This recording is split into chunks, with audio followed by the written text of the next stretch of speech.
but I think he kept the car alive, to be honest. I looked after the tyres, didn't really boost him much. A couple of points where it did let go on me and I thought we'd end the race here. But no, as a whole, I was very, very happy with the car and amazed how I managed to cut through. It was brilliant. I mean, you started off, I think, 10th in qualifying, and then all of a sudden, like 2 corners into the race, there you were, up battling for a podium. So, very well led those corners. Yeah, I can only sort of thank everyone that was on the track and that kept it clean, really. There was a couple of argy-bargies with Scott, which he didn't mean to do, and I'm sure he didn't mean to do. It gets tight out there some corners, so I think I was respectful to him and he was respectful to me. I think we could have taken each other out quite easily there, and we didn't. So I appreciate that, and it was a good, great battle. I expected Josh to, as I think he thought he would keep up. I expected him to keep up, but I just kept pushing. Brilliant stuff. Now we can see the car on screen at the moment. DS Commercials. Are you involved with the family business? Yeah. I work there. I've been working there on and off when I was through my younger years, but there now. HGV mechanic. It's good. It's all right. And you guys have just come off the back of a return to the truck racing as well. So. Does this give you, now you've got to prepare for next year? I'm assuming that you guys will be back in the truck racing next year, but some downtime to be able to do this now? Not really. I've been on the truck since Monday, ripping it apart and doing some serious chassis work because we wasn't happy with how it was handling towards the end of last year, and we think we could make some big improvements. So I've been on that for the last few days, just having a bit of time out of work, and that's the good thing about having the company and sort of doing it and having the race truck. You can dive on and off work and onto that as and when need. So and we want to go testing soon, so we need to get our finger out with it. And I went testing. I drove it at Brands end of last year. Done some testing on the Friday in it just to get a feel. And I'll be doing some more testing in it along with my dad. And he'll be doing the BTRC Championship again next year. I'm sorry to stick with trucks, but interested in the crossover between that and sim racing. And obviously the sim racing gives you plenty of practice of different circuits. How far off your dad's times are you? Well, I shouldn't say because he wasn't very happy about it. But I went out for the first time in this truck in testing on the Friday of Brands Hatch and done. I think it was within 5 laps. I'd done the same lap time as him. So okay. He'll be pleased. I know Dad's always pleased when just do that. That's really good. Time's ticking on. So, Nathan, I'm going to say well done. Thanks for chatting to us about that. Well done on P2 coming up from 10th on the grid. We'll see you on the podium a little bit later on, I suspect, as well. So, congratulations, Nathan Smith, P2. Let's go back to Reeve, who's going to talk to our race winner. Thank you very much, Richard. And it's nice to have a chat once again with Adam Lyle. Race 1 victory going to Adam there after pole as well. You seem to be a little bit apprehensive about the confidence levels, but they must be feeling better now. Yeah, there was a lot better. I always knew I was going softs there as well from the start, so to see Scott on the front row on mediums was perfect, really. So yeah, it worked. So might be different this one, might not. Yeah, certainly a different kettle of fish. Got that reverse grid race to think about, working your way up through the field. I'm not going to say it was plain sailing, of course, to bring it home in race 1. 2 minutes. You've got a bit more company, really, don't you? Yeah, this time. I mean, that last one, I knew I had to get the gap because I knew obviously the mediums were going to come into play on that. So I just pulled away, and then I started seeing, we might not make the 8th lap. So I did slow down a little bit the last couple of laps, just to have one less, because then tyres were gone. Yeah, we're seeing a lot of feedback on the softs in those racing conditions. So maybe it was good that you had the gap though from the start to kind of work with it and work with your pace there. Although at the very start of the race, it certainly was a little bit close for Scott Bugner, wasn't it? Yeah, I had a bit of a mess up in the start of the race, just like qualifying, not with fuel, but I went to do my launch and realised I'd actually forgot to put it in first. 60 seconds. So I was a little bit slow off the line. Well, hopefully we'll have all those bugs and glitches ironed out. It is, of course, only the start of the season, back to school for everyone, and we'll let you get prepared for your race 2 start now, because that's only a matter. It's only a short time away. So congratulations once again, Adam Lyle, for race 1 victory. Yeah, well done, Adam. That explained the start, didn't it? So it was good to hear. And we learned from mistakes. I'm guessing that will not happen in race number 2, although that could be the curse of the commentator. We'll see. Thanks, Reeve, for doing the honours there for P's 1 and 3. 10th in the race was Paul Laramie. He starts on the front rank, as you can see there, nearest our virtual camera. It's going to be Andy Carroll next to him. Then Daniel Heaps and Olivia Krzyżanowska on row 2. Then it's Alex Forster and Thomas Potter. Scott Bugner and Josh Martin next up from Nathan Smith and Adam Lyle. And then, of course, we go back into the positions as they finish. Alex Walker and Kenny Press. The lighting sequence is very nearly complete. It is complete now and goes out. It's Paul Laramie that will lead them away. Olivia Krzyżanowska side by side with Daniel Heaps. So those two having a run down into turn 1, but it's Andy Carroll, I think, that's had slightly the better start and leads around the outside into turn 1. Paul Laramie down in 4th place at the moment. Daniel Heaps has got up into P2. He's probably looking for his 3rd VRRC podium finish.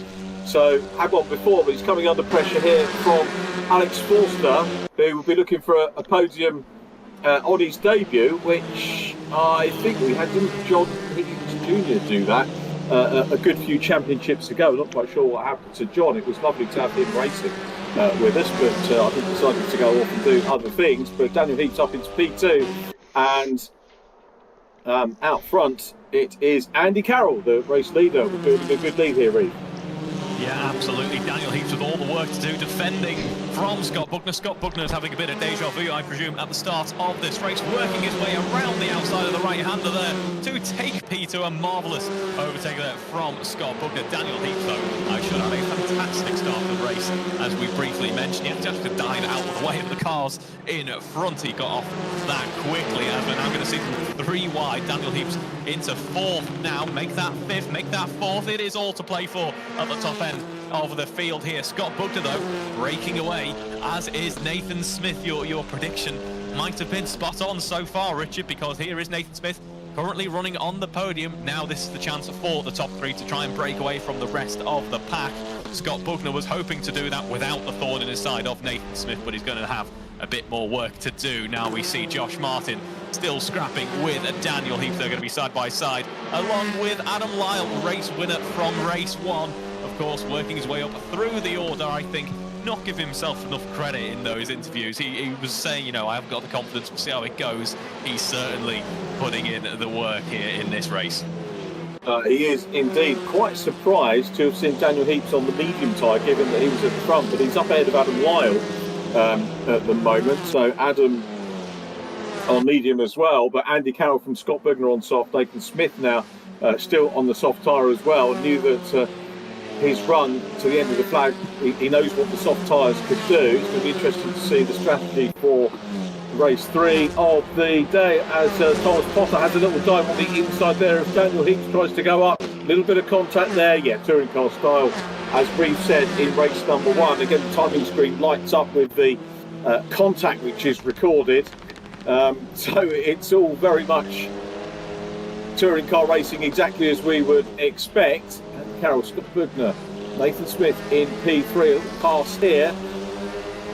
Daniel Heaps might, well, will he go to soft? And of course, what you can see with the tyre strategy, which we saw with the BMW Championship for race 3, is that we might see drivers maybe running on mediums off the front, getting a long clear run off the front, but with a slightly smaller field that may not work. But race 3 still to come. Plenty of action going on here at the moment as Paul Laramie comes under real pressure. Yeah, absolutely. From as we can see, Paul Laramie, yeah, as you say, that bit of pressure there. There is Daniel Heaps behind him.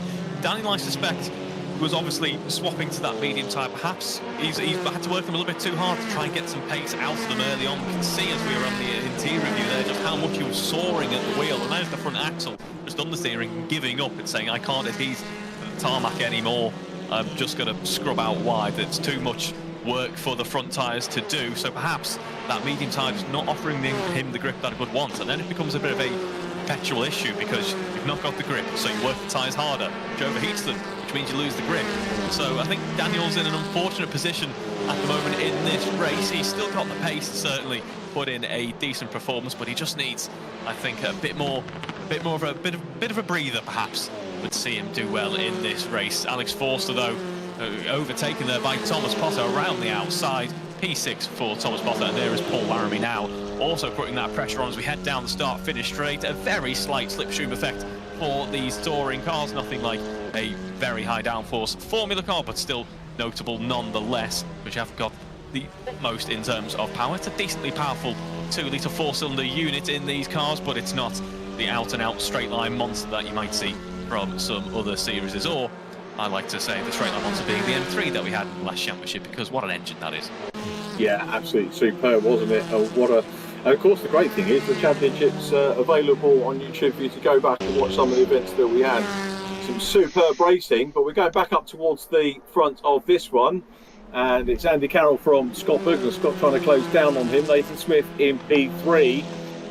This is going to be an interesting battle to the end. We've still got 9.5 minutes on the clock for this one before we get into our reverse grid scenario, or second reverse grid scenario, we should say, where the points from races 1 and 2 are added together. Okay, drivers that aren't here, we can probably go into those now. Jack Smith is working. I think he's going to miss 3 events over the course of this one, but we'll be back. We will see Jack Smith, the reigning VRRC champion, of course, a double champion, won the World Endurance League and the BMW Championship that Reeve was mentioning, but he will be back, but he's going to have one arm metaphorically tied behind his back with missing 3 rounds as Paul Laramie decides to, was there a little bit of contact there from Thomas Potter?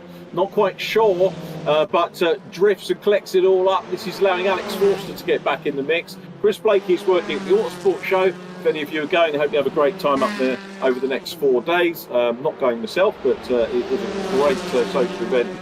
I hope you have a good time. Sam Walton is poorly, so Sam, wishing you well. Craig Curtis is working as well. Look forward to seeing Craig later on. There are absentee shouts from the regulars, but some great racing going on here with Paul Laramie getting stuck in. Thomas Potter further back than we might have expected to see him after race number 1. And Alex Forster, what a find he has been for the championship as well, racing real well, and he beds himself into this championship. It's going to be a force to be reckoned with, I think. Yeah, absolutely. Making a mark very early on indeed. In the case of Thomas Potter, I think what we're seeing is he just hasn't had that bit of clean air so far in this first good race to start banging in those lap times. He's certainly having a good time out there racing, so he's probably enjoying himself.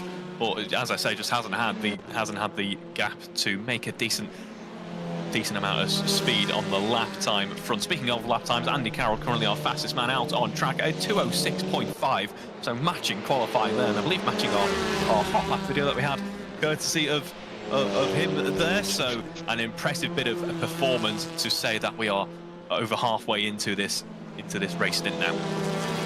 Yeah, good consistent stuff, isn't it, from Andy Carroll? Just a shade slower, I think, than the hot lap that we saw, but yeah, effectively 2 minutes 6 is basically what he did. Scott Bugner still in P2, second down, but Scott by no means out of the race as we focus on Paul Laramie. Alex Forster getting clear of him at the moment in P6. Alex, in fact, mirroring what he did in race number 1 with 6th position, and from there, as he settles down, my prediction is that we will see a podium before the championship gets too old. I think he's going to be up there and back. It'd be interesting to have a natter with him at some point. If you want to have a shout out in the driver shout out after qualifying, then have a word with Rich Hayden. We may well have some lined up, but if you do fancy a chat, maybe with the opportunity to talk about a good cause, sponsor, or just fancy the viewers getting to know a little bit more about you, then tee yourself up for that. Get in touch with Rich and grab one of those slots. Trying to grab the number 1 slot at the moment is Scott Bugner, but he's not quite close enough to challenge Andy Carroll. Leads across the line again and down into turn 1. Scott Bugner with a 4th. Andy Carroll was 9th, wasn't he, in race number 1? So Scott Bugner, I think, is trying to get my head around points as we look towards the first feature race. which I think he's going to see Scott Bugner right off the back, so he's going to have a huge amount of work to do. We'll get our first podium interview with him at the end of this one. You're right on board with Daniel Heaps, chasing Olivia Wisnowska. Olivia in 10th, Daniel in 11th place. He's walking down in 15th. Kenny Press ahead of him. Josh Dickerson, one of our newcomers, is in 13th place. I think settling down nicely as we head towards the final third of our mid-race. Yeah, so the drivers now, after these 2 sprint races, building all that experience of what the car is going to be like on the lower fuel trims, and basically been able to use up all the tyres that they can in the 15 minutes. Now they're going to be getting ready and thinking, at least in the back of their heads, about what they're going to be doing for this feature race with all of that experience. Scott Bugner, though, it has been a brilliant race for him, this reverse grid race. You expect him to be a bit on the back foot, obviously having to work his way up, but arguably it's been an even stronger success than his first race of the evening, so he'll be pleased with that one, I am sure. Not coming away with the experience of both the soft and the medium tyre, so he might be in, that will put him in a very good place indeed for the feature race with the mandatory stop. Remember, the window opens straight away. You can get rid of your tyres straight away if that's. We haven't seen anybody do that over the course of the BMW Championship. Most of the drivers have done a considered run with whatever tyre that they've used. As we continue to watch Daniel Heaps ahead of John Jones, beg your pardon, in 12th position. Interesting to see best lap times ranging from 2:06 at the top of the stack down to a quick change there, didn't we? I think the fastest lap, but Scott Bugner in the 2:06s, last lap 2:07. Nathan Smith's last lap of the 2:06, so Nathan Smith starting to get a little bit of momentum as well as Daniel Heaps coming under pressure from John Jones in the 6:39. So John piling the pressure on, but maybe a little bit too much there. Ran wide, didn't lose too much momentum there. So I think John will feel that he's maybe got the edge over Daniel Heaps here. He's taking a nice wide sweep there into turn 1. How's that going to play out for him as they come down towards turn 2? Yeah, we'll just have to see. As you say, they've been very close. Putting that pressure on has been a tight fight here. It must be said, I think these Audis seem to do very well with the off-track stuff. Must be a bit of a bit of remaining Quattro heritage really continuing on, because yeah, they seem to be pretty comfortable as they dive off the track. That is not advice for the drivers, I should add. Don't go thinking that that is a good strategy. We go back aboard with Scott Bugner here, who's got a bit of pressure now. He is very close indeed to Andy Carroll, but there is Nathan Smith as well. So just tenths separating the top 3 as we head into the final few minutes of this race. This could heat up rather nicely. In terms of their pace at the moment, it is Nathan Smith, 2:06.9, his fastest lap of the race so far, and a few tenths off Andy Carroll, the fastest man out on track so far, and quicker, perhaps more importantly for him, than Scott Bugner at the moment. So just like race 1, Nathan Smith seems to have been able to have pulled something out the bag here late on in the stint. This could prove very rewarding for him indeed in this race, but also in the feature race coming up as well, as he's going to have that bit more freedom to do with what he wants really with the tyres. We'll need to get sorted quickly, as we always say on this. If you start battling, it will help the car in front. So Andy Carroll might benefit from a scrap for P2. Are they going to work together though and try and hunt down the leader and then sort it out? Here comes Nathan Smith. No, he's going to go for the position. He's carrying the momentum from his previous lap, which was his fastest side by side, and he's got the inside run as they go across the stripe now, down in towards turn 1. And I think Scott Bugner might have to see this. Nathan teed that up beautifully and goes through into P2. Nathan with a 2:07 from a 2:06 on the previous lap.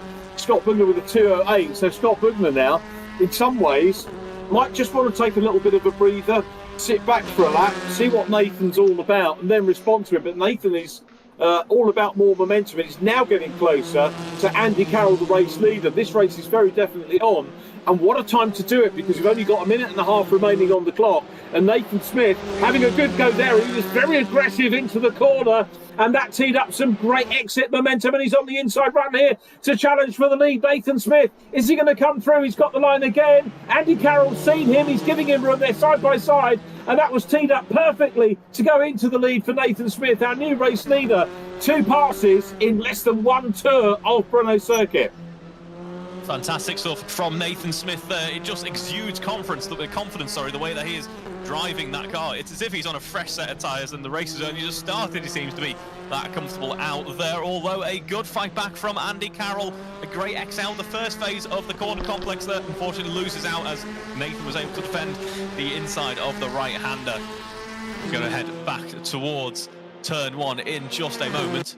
Not quite yet, we've still got the sector 3, the turn 10 down to turn 14 complex, where it's basically a lot of sweeping S's there. Andy Carroll in P3 at the moment, Scott Bugner P2, Nathan Smith P1. So our race leader, who's done such a good job leading so far, eventually is falling back, just like Adam Lyle tried to avoid doing by just managing that pace in race 1. Andy Carroll has had to try and repeat that feat there, but Nathan Smith, perhaps it's been a long time coming, and so far, Richard, your podium prediction is rather good.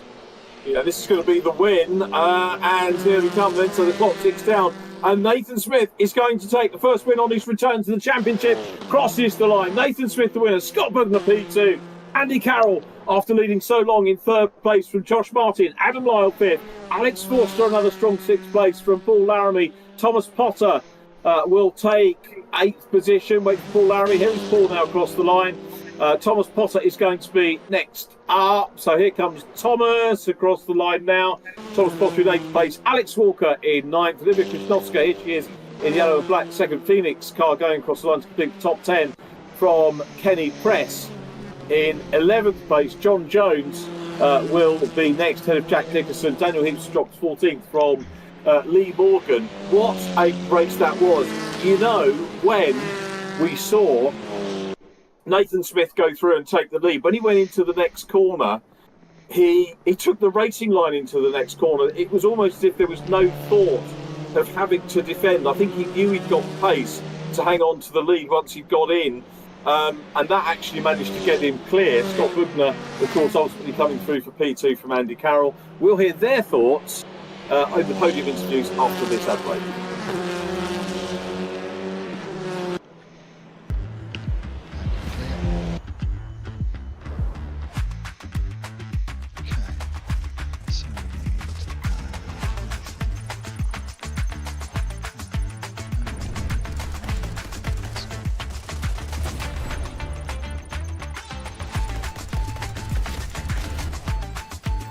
Hold on, guys. Advert won't be long, so just...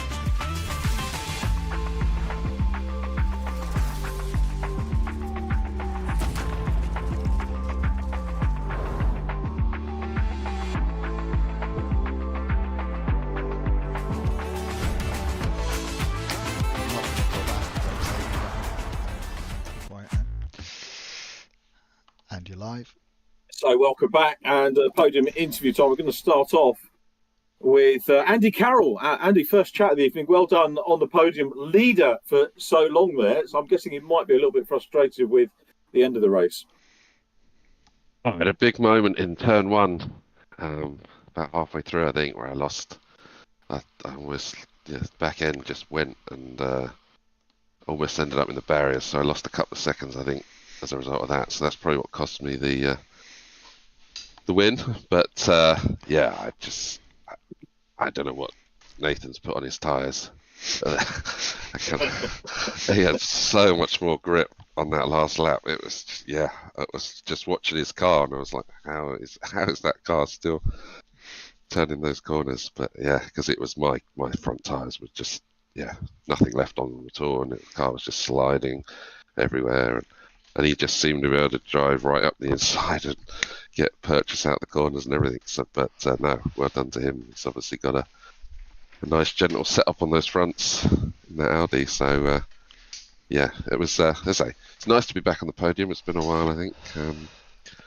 I saw everyone else gamble on the softs in the first race, and I didn't think they would last at all. But they just enough to get them to the end of the race. So I gambled on them. And, that was obviously a big factor in that one. It was 9th place, so reasonable points. Qualified 5th as well, so not a bad meeting so far. And as you say, great to have you back on the podium and in the shout. And there's always the there was a thing when you come into a new championship, when you can do the miles, you can do the laps in the test sessions and the practice sessions, but till you get into race spec, you never really know how everyone else is going to be in the cars that they've got. And I was going to ask that, Andy, did you? Obviously, you're Hyundai mounted, but did you try the other cars during the test sessions? I spent a lot of time in the Audi, yes, not so much in the Cupra, but it was tight between the two. I just felt like I had to work a bit harder in the Audi to get the ultimate lap time out of it. So the Hyundai felt a bit more, bit slightly easier or more consistent getting those quicker laps out of it. So that's what went with in the end. And do you think that's potentially the difference with Nathan? Is it suiting his driving style because he's Audi mounted? It must be, as I say.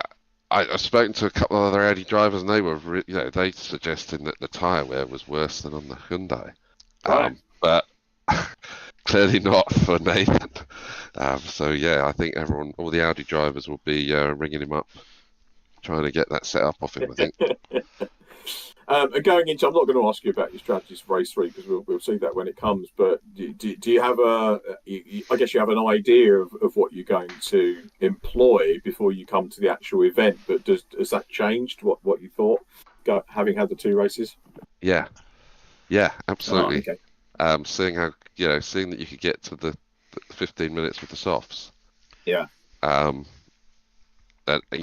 time difference between the softs and the other is fairly significant. So you kind of want to be on those for as long as possible, and that window has sort of lengthened a bit now. So yeah, gonna have to have a think now in the next few minutes to figure out exactly what to do in this race.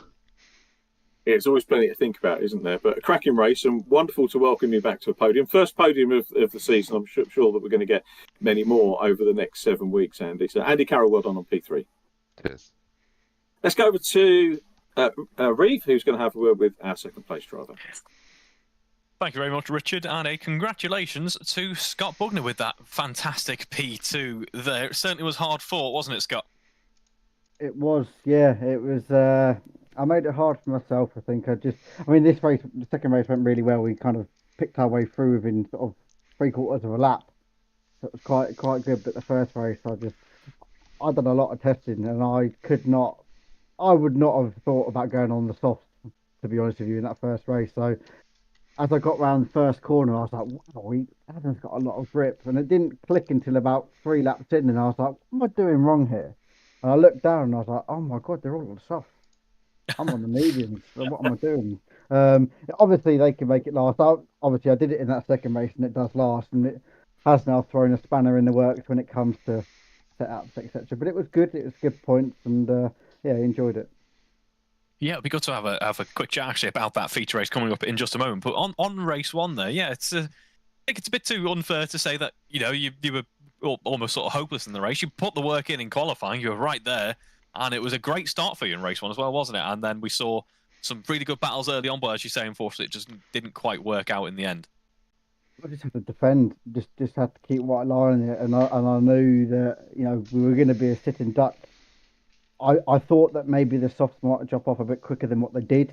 Within like the last lap and a half, I was then reeling Josh in, but obviously it wasn't enough time. So yeah, it's a bit of a weird one. I've done a lot of laps on them softs, and I really thought to myself, there's no way I could get them to last. And yeah, just a mistake there, and we'll learn from that one.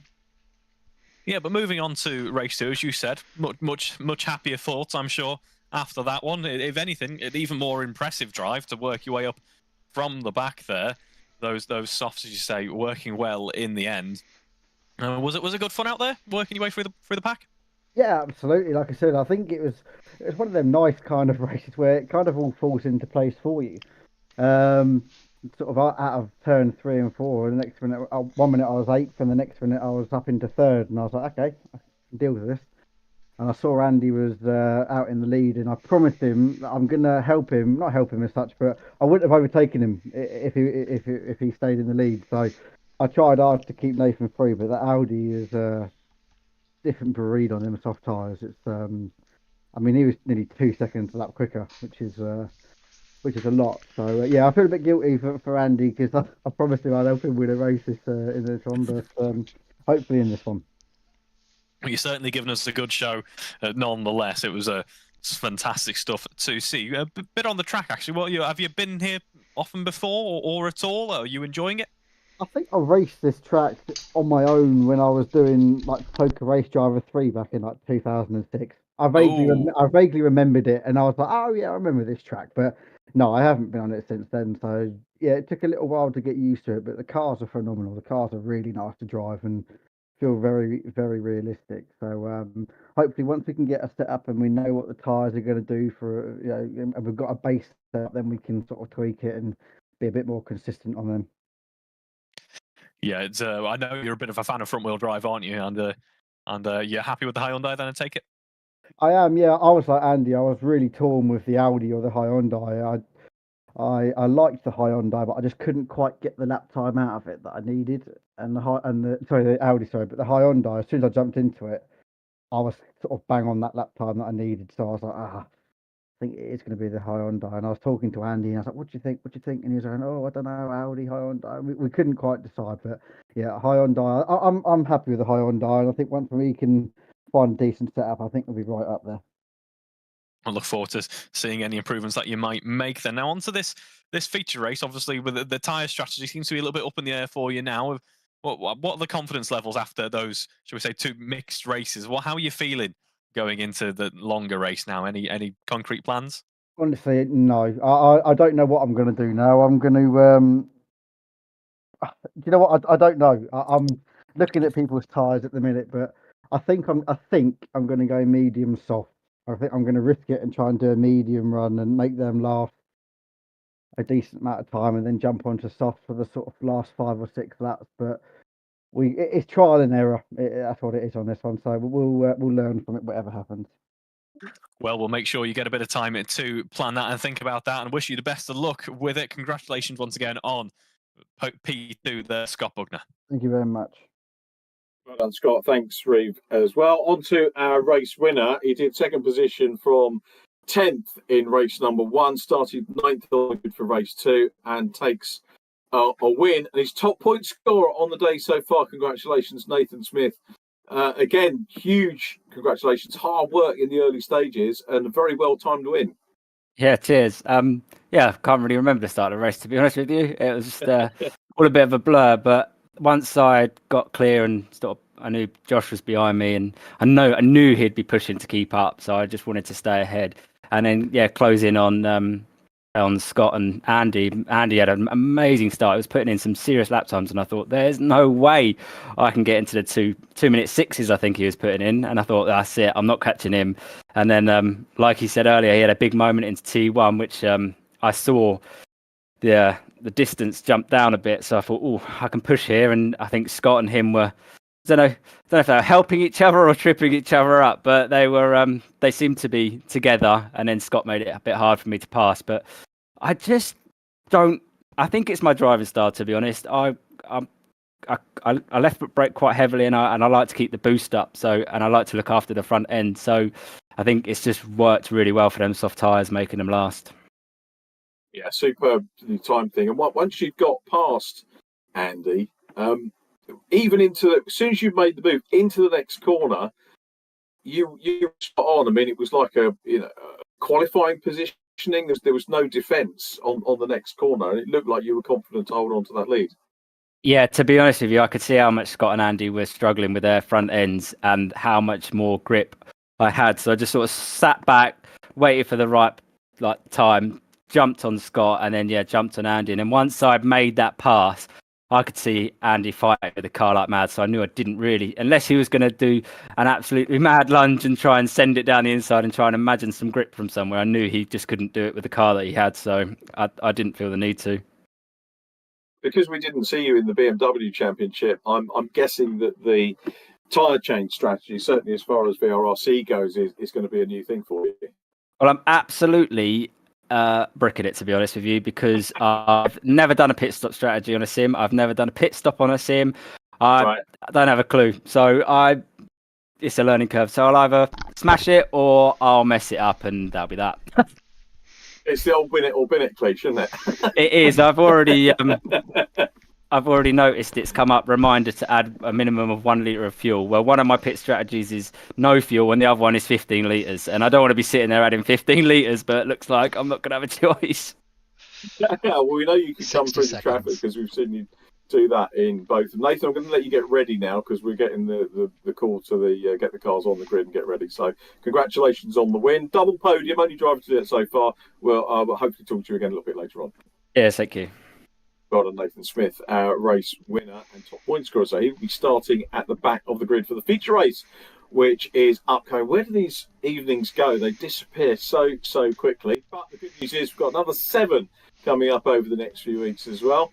And our feature race, 30 minutes of VRRC World Touring Car Championship action about to get underway with Lee Morgan starting on pole position. John Jones will be next up, then Kenny Press from Daniel Heaps, Alex Walker, Paul Laramie 6th, Olivia Krasnevska is in 7th. Olivia's done well. We've seen her up close to the front in the reverse grids, and as she gains more confidence in the championship, she's working her way further back in point score, which is great to see the progression as the lighting gantry illuminates and will be removed, and we are getting ready to go racing with Lee Morgan, a single-seater champion in the real world in a very fast Formula 1000 cars. They are very, very quick cars who will lead them away down in towards turn 1 for the first time and are on a reverse grid race. This is the worrying moment. It's Daniel Heaps, though, that's come through from Paul Laramie in P2. Laramie being chased by Kenny Press on the outside. John Jones gets to the inside of him.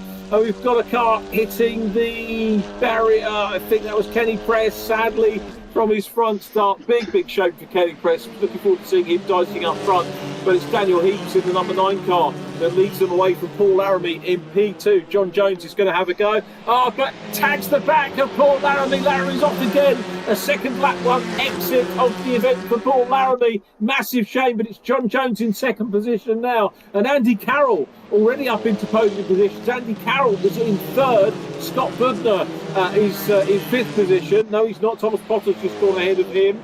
Thomas Potter's gone ahead of Alex Forster, who's in his characteristic P6 at the moment. Plenty to have a look at here, really, as they get going. Yeah, absolutely. A tumultuous start for some drivers, but a fortunate one for others. As we say, Andy Carroll there. As it looks to be, that is John Jones, unfortunately. Slight bit of contact, and that is the car spun around, dropping down the order as well. This promotes Thomas Potter up into 3rd position now with Scott Bugner for company. We know once again that you never expect him to be in these positions at the very start of a reverse grid race, but it can happen. And here we go. Here is Scott Bugner now in P3, Thomas Potter in P2, Andy Carroll P1. What a well-regarded top 3 in this race we've got then. There is Alex Forster as well. What a mark he's been making in his debut in this series, already in P4 and within a shout here for a very good finish here for the first time.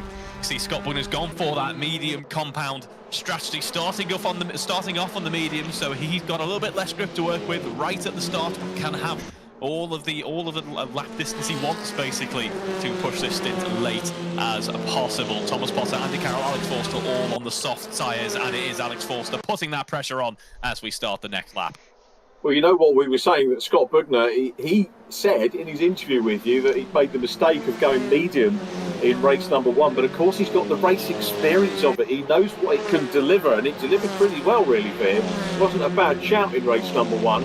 So although he's on the medium tyre here, it's only him and Nathan Smith's on medium as well, a couple of places behind. But Scott Bugner's got the race experience here at Brno of that. What's the other thing that we need to take into account? Thomas Potter in 2nd position. We're used to seeing Thomas the last couple of events of the BMW Championship starting off the front and building big leads to end up with podium positions. And he's in P2 here, but a reminder, he didn't start off the front, he started on the 4th row of the grid with Alex Forster.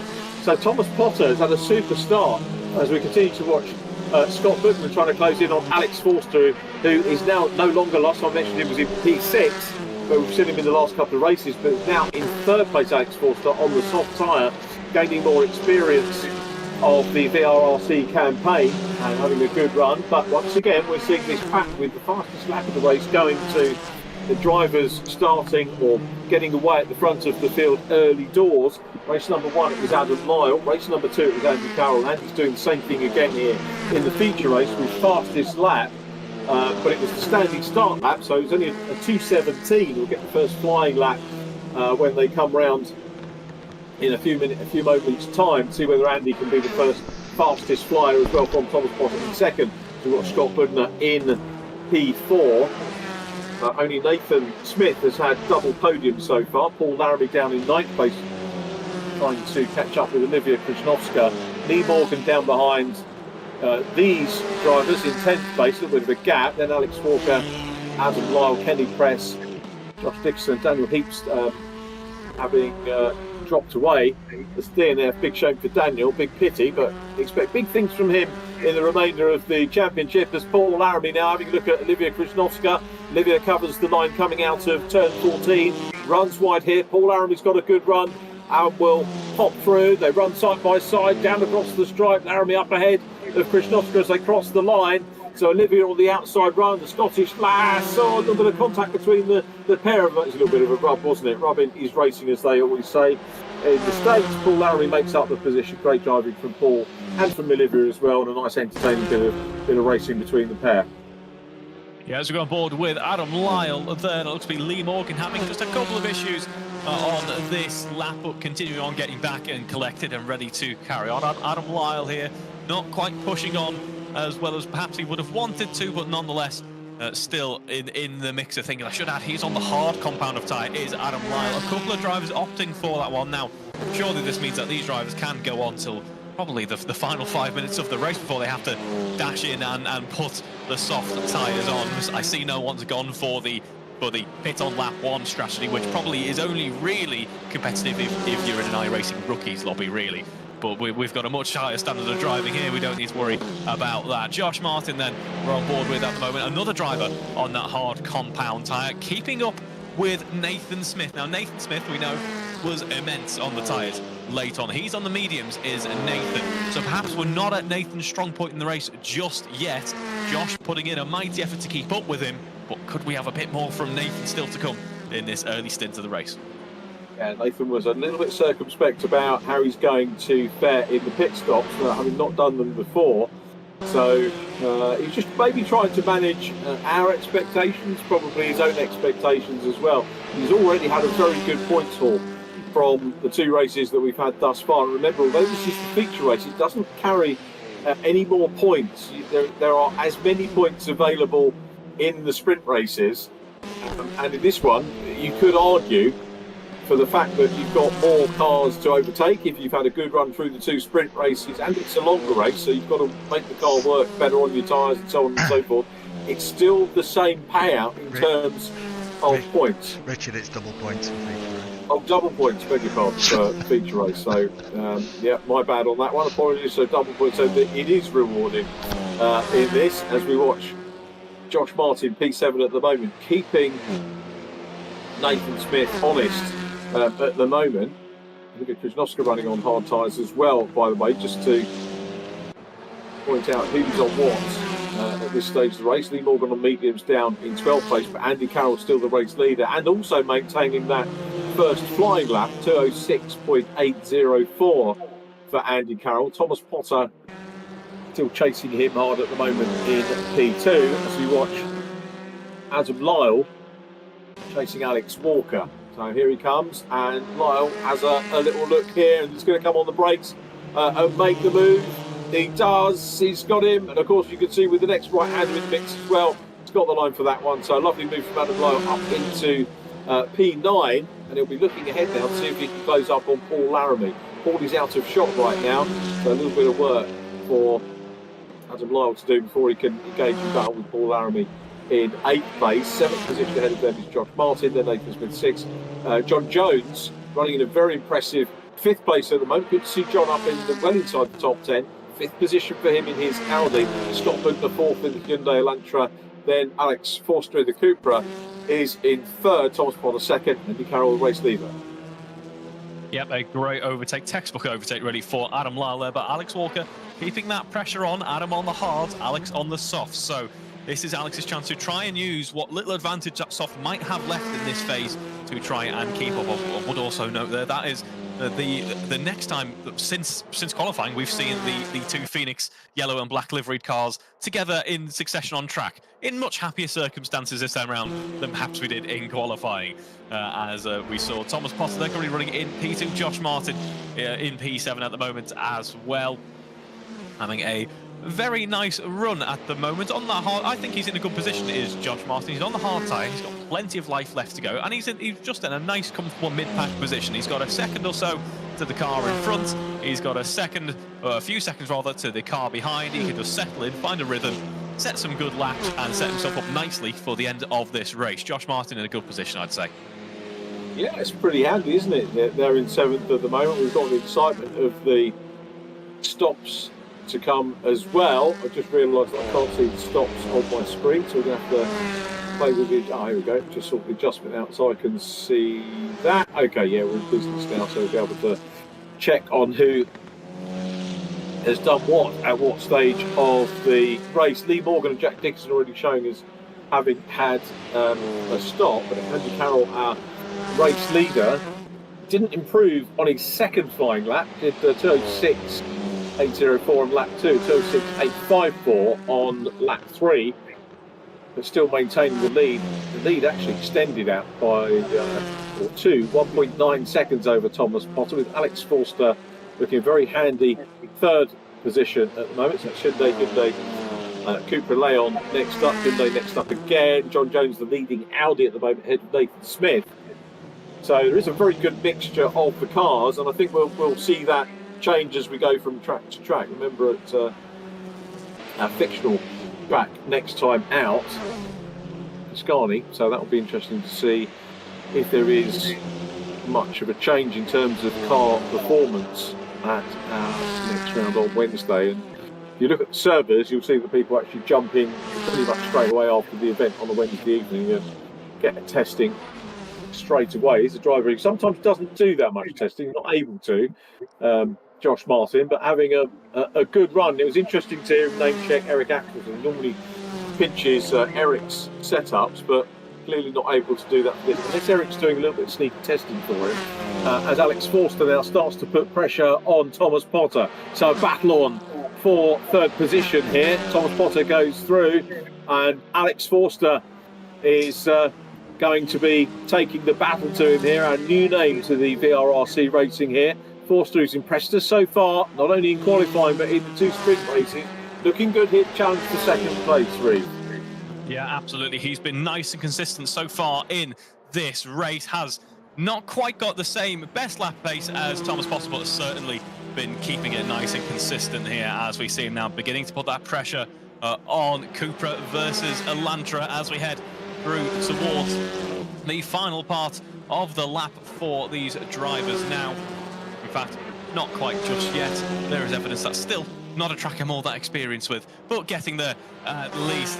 Alex Forster then having a look, just echoing Thomas Potter's every single move here, as we see Thomas Potter taking a slightly tighter, just gentle brush of the apex there before he runs the car out wide. Meanwhile, Alex was soaring at the wheel, almost trying to get a bit of energy into him, trying to get the car to respond to him as we head further into the lap. Now, that last lap for Thomas Potter, 208.5, for Alex Forster, a 207.3, but they are oh so close now to only 0.2 of a second between the two. Alex Forster sees a gap open up for him, dives to the inside of the corner, late on the brakes, but it's not quite enough to get ahead of Thomas Potter, who defends from the outside there.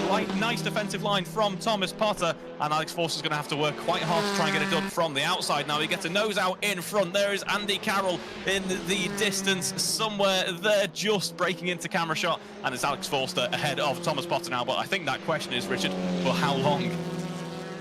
Yeah, Thomas will want to fight back. Now, as Thomas disappeared from the seat, I think he's come in. Is he coming for a pit stop? Andy's in the pits.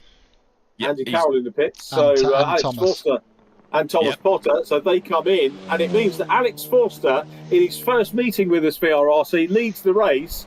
Now, you could say that it's because the other two guys have come in, but he was ahead of Thomas Potter and leads on merit, does this driver. So great to have him in the championship. and it was a very well executed manoeuvre.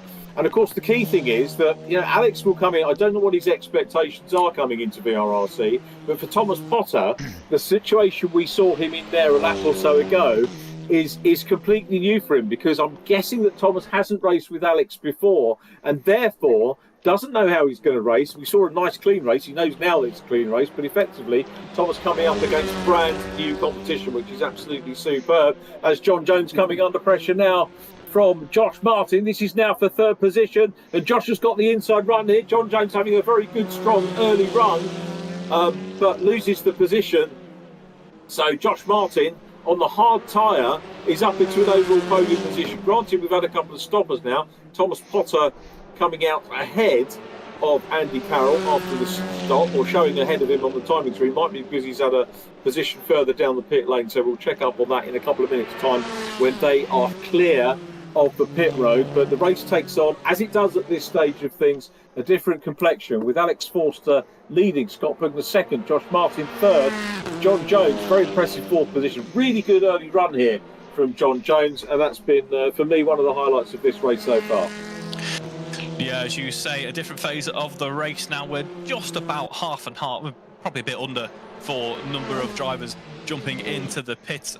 I will say I did like the perfect timing, I thought, for Thomas Potter's pit stop there. He just about lost track position, but he's ensured that he doesn't get too much of an undercut from Alex Forster there. So he dives into the pits, makes the best out of a bad situation, gets a fresh set of rubber on the car, so he's going to have a decent amount of pace to bring the car home with. And now Alex Forster, meanwhile, it's time for him to kind of show what he can do with a bit of clean air. It's a 207.8 on that last lap. If he can bang in some really impressive lap times now, it means that when he jumps onto the next set of tyres, he's going to be in a really good stead and can put himself in the best position to try and fight for this race lead, which he has now put himself into contention for. This is remarkable stuff from the rookie here. Scott Pugner, meanwhile, still hanging on to those mediums, lapping in the 209 sort of region at the moment. I think we'll be seeing him jumping onto the softs in the next few minutes, I'd say, to try and make the most of the stickier rubber. I think we might be in for some surprises here once the stops are done. I certainly would be surprised if Scott Pugner's not in a podium position at the end of it. But other than that, I really don't know who's going to wind up where. And then all of a sudden, of course, race director Rich Hayden gives us a shot of Nathan Smith, who's on the soft tyre down in 7th place at the moment, and has pitted. So Nathan Smith could find himself working his way through. And of course, that's been, obviously the stop has been carried out without any big problems. Andy Carroll immediately ahead of him. So let's see what Nathan can do in the Audi. Is it going to be a third podium of the day? And we've got 4 drivers in front of him who haven't stopped as yet. So, and again, he's on a good attacking drive. He was saying that he sets it up and he's very smooth, but it's great attacking qualifying line, racing line, textbook racing line for Nathan Smith, lap after lap. What he won't fancy, though, is spending too long behind our race 2 early leader, Andy Carroll. So it's familiar territory for him, but he wants to get the move done as quickly as he can now that he has stopped. Andy Carroll has stopped as well, ahead of him is Thomas Potter, who has had a stop too. And as you said, I think Thomas Potter's pit stop was very well timed, and that's borne out by where he is on track as Nathan Smith tries the outside run here. My goodness me, is he going to pull off an outside manoeuvre? You don't see that too often in touring cars. They're side by side. Now, I can't remember the layout of the track. Is it inside for the next turn? It is. And that is what Nathan Smith was holding on for. And he's got his nose in front, but can he hang on to it because the twists and turns pay out the other way? And Andy Carroll ultimately can't hang on to it. Nathan Smith had to work hard there. But my goodness me, what grip he had around the outside to get up into 6th position, Nathan Smith. P2, if we call the drivers that have stopped in separate class. So he's P2 in the stoppers class at the moment, with only Thomas Potter ahead of him.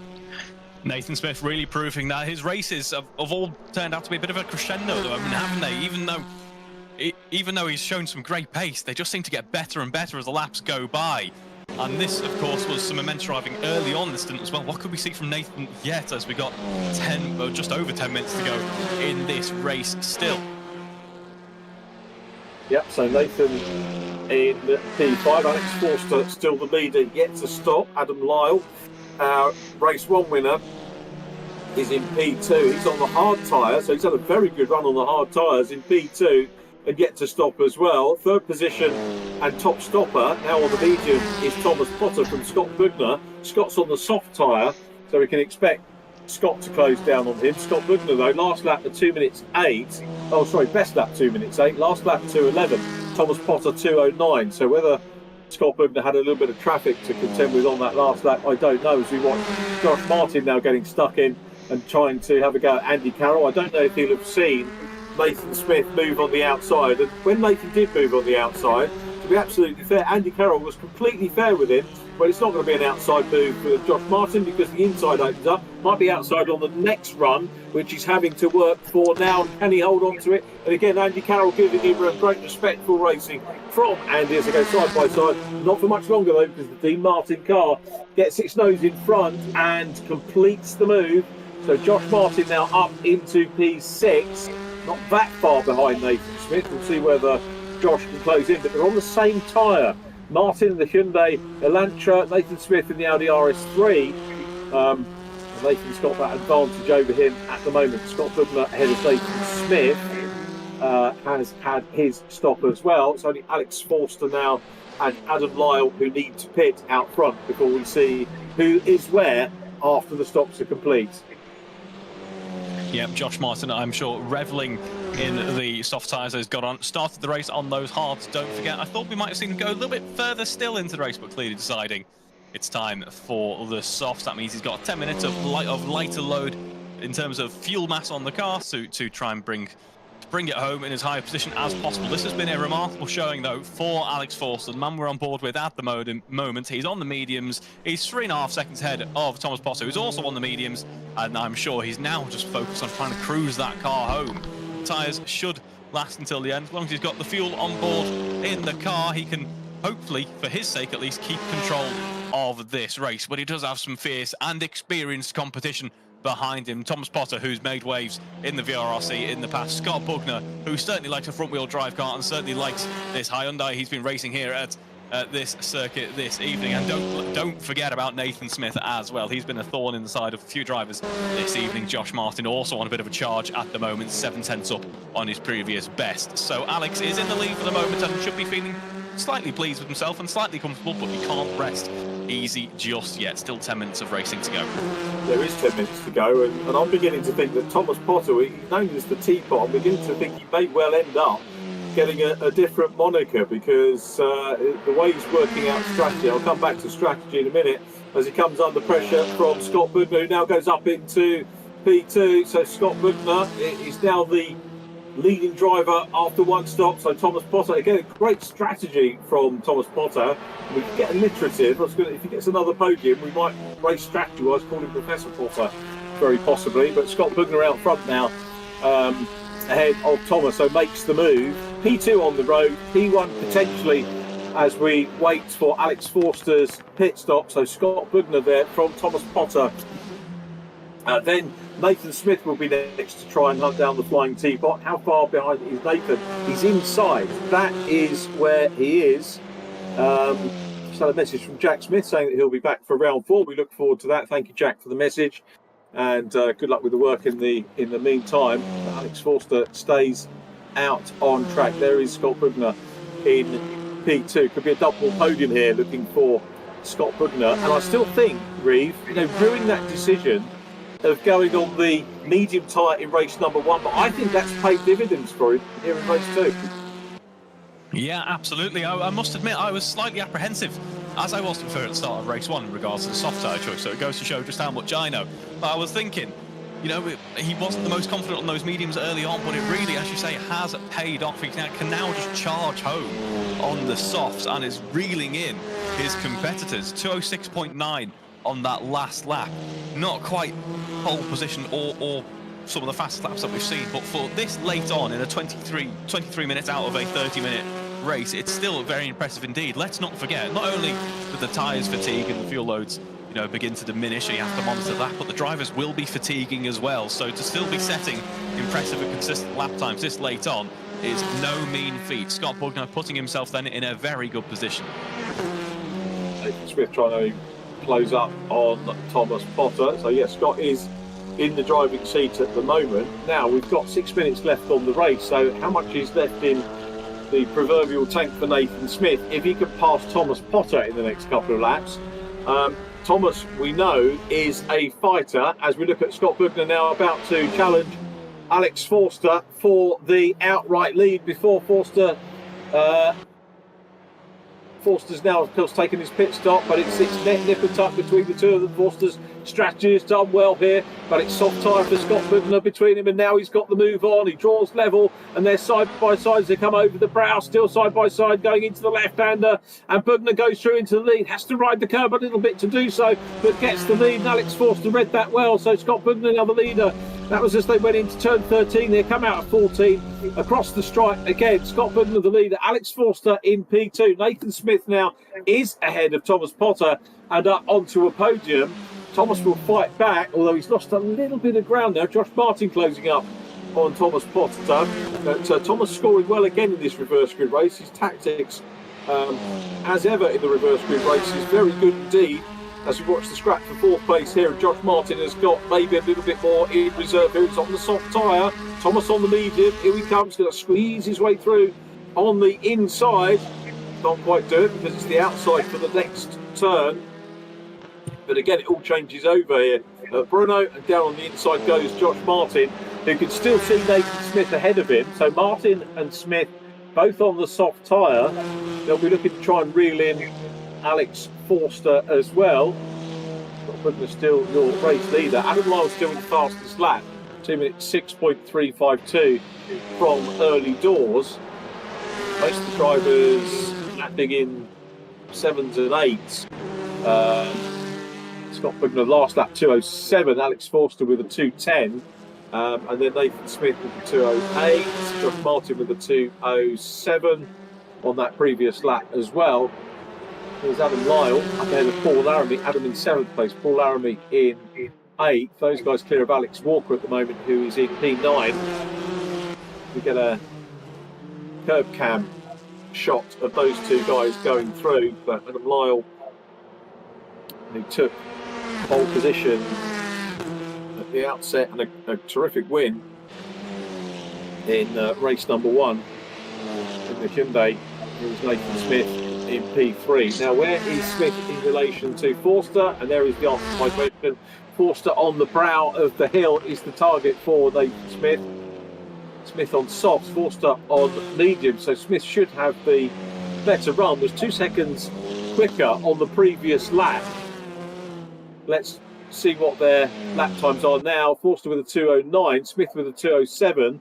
That's his best lap of the race for Nathan Smith. So again, we're seeing the Audi with Nathan Smith as we get towards the closing stages of the race, starting to reach a zenith in terms of lap time, Greg.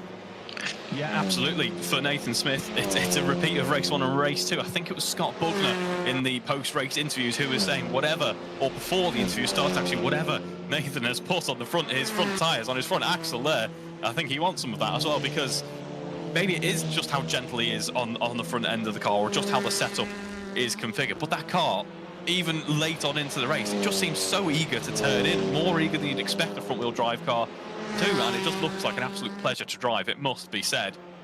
But he is now very much in the mix. Nothing is settled in this race, really. Nothing has settled for a while. It looked like Alex Forster was comfortable out there, but we're seeing this charge, this late charge from Scott Bugner and Nathan Smith here. So I think Scott will be quite pleased with that one in the end. He didn't seem the most confident in between in the interviews. I think it's a bit of trepidation, isn't it? Early season trepidation for these drivers. You know, new cars, new tracks, and a championship to think about. We said they're not thinking about the championship at this point, but as you alluded to, Richard, they want to put the good results in.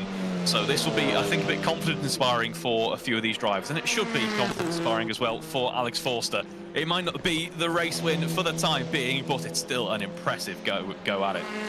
Yeah, because whatever race you go into, wherever you finish, you log the experience, you log the things that you've done correctly, you'll mentally log the things that maybe you could have done better, and it's all learning. And Alex Forster will have learned a huge amount from this first race weekend. Knew I was going to say weekend at some point. First race evening that he has had with us. But now here comes the challenge. Nathan Smith. Is going to be a long challenge. He's got the inside run, runs over the curbs, and that was a little bit tight. He goes on the track. I'll tell you what, Alex Forster gave him room there on the exit and allowed him, maybe felt there was a little bit of a mistake from himself as well. Nathan just a little bit wild on the exit of that corner. Ultimately, that pair not getting involved in any further shenanigans. And I think both of them dealt with that situation absolutely superbly. And Nathan comes through in second position. Good fair stuff from the pair of them. Nathan up into P2. Now Alex, now it's all sorted out, is going to have another go back. So whether Nathan is ceding that back to him or not, I don't know. But Alex Forster goes back into second position. What's your view on that, Reed? Oh, sorry, trying to unmute my microphone there. Sorry, the button didn't quite work. Just trying to make sure there's no echo here. So, Nathan's getting very close, though, it must be said. 1/10 separating them now. Has a look down the inside. Has to back out of it, though. Alex is certainly wanting to fight for this now, isn't he? Quite late on. I would want to fight for it too. Side by side, though, Nathan Smith just about edges out in front, but it's going to be Alex Forster still with these switchback corners here at Brno. Keeps holding lead for now. This is a mighty drive for Alex Forster. It is, and it's almost as if the pair of them wanted to give back to each other. Whether it was by way of apology for contact or not, I don't know, but they're still fighting over it. Whatever's happened, it's been fair in my eyes for the pair of them as Nathan now gets back in, but it's brought Josh Martin right into the mix as well. The fact that they've been, saying after you, Claude, for a couple of corners, and Josh Martin now in with a shout of a podium as well. Alex Forster, it'd be lovely to get to have a natter with him if he can hang on for the podium as well. But the time clock has actually run out. Where has the time gone? Scott Bugner is the race leader and winner-elect. Second position will be Nathan Smith if he can hold on from Alex Forster, who's done a super job on the medium tyre. Josh Martin next up from Adam Lyle, still with the fastest lap of the race, but back to Scott Bugner, who's done a super job out of turn 14, rides the curbs. Is he going to buzz the pit wall for us as well? He does! A flash of delight, and Scott Bugner takes a win. 3 different winners here at Brno. Second position goes to Nathan Smith, a hat-trick of podia for Nathan Smith and a maiden podium for Alex Forster after a superb drive. Josh Martin in 4th place, Adam Lyle 5th, Thomas Potter, the Flying Teapot, in 6th position, waiting for Thomas to come across the line next up. He does from Andy Carroll in 7th place. Adam Lyle got the fastest lap, by the way, as well. Next up will be Paul Laramie, crosses the line now and completes the top 8 from Alex Walker. Alex running in 9th position at the moment, so Alex just coming down through turn 13. Unlucky for some, he's made it out of that luckily through turn 14 and will take 9th position. So Alex Walker followed by the red and white familiar livery of Kenny Press. So it's Alex Walker 9th, Kenny Press in 10th position. Olivia Krishnovska will finish in 11th place as we head back to our winner Scott Bugner. We'll have another new name on the podium after this short break. Please stay with us. Clear.